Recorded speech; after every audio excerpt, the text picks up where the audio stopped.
It's about 4 minutes away from 5 a.m. in France. A judicial official has confirmed to the Associated Press that the two suspects are still at large in the deadly attack at the offices of the French weekly Charlie Hebdo.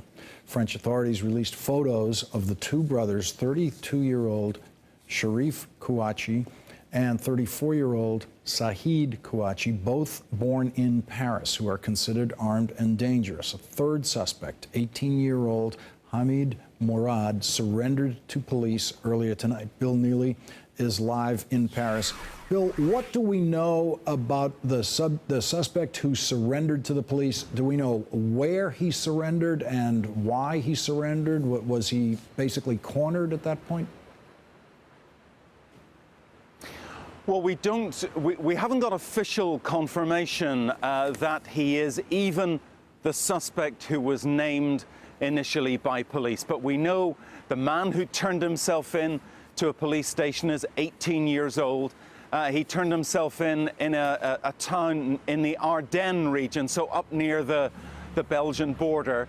And supposedly he turned himself in because he saw his name mentioned on social media and decided to go to the police station. But none of that has been confirmed by police. What police have confirmed, and it's quite clear now, they are looking for these two brothers, one of whom was convicted 10 years ago of terrorist offences, of trying to encourage a group of men to go to Iraq to fight US troops, and the other brother, we believe, who returned from Syria in August of last year. Paris tonight is a city in shock at the worst terrorist attack in 54 years here.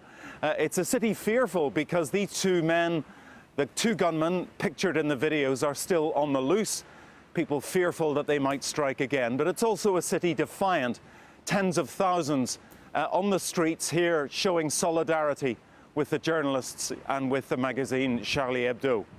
We're also joined again by Laura Haim. She's the White House correspondent for the French network Canal Plus. Laura, what do you think the reaction will be in France to what we now know to be the fact that both of these people who are being searched, trying to be caught now, were born in Paris? These are native-born Frenchmen. It's not going to be surprising for the French people because they know that it happened before. It happened in Toulouse a few years ago with a young kid who was raised in France, who went against a synagogue, who murdered kids.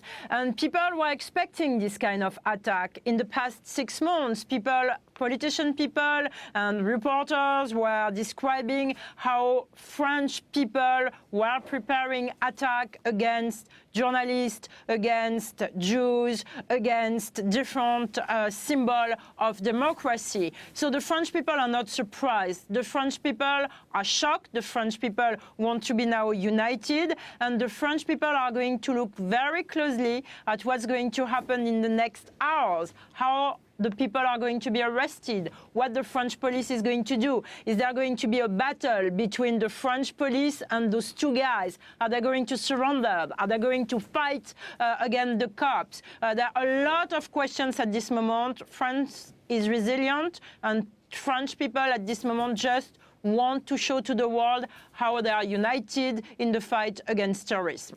NBC's Bill Neely in Paris and Laura Haim, thank you very much for joining me tonight. You're welcome. Chris Hayes now continues our live coverage.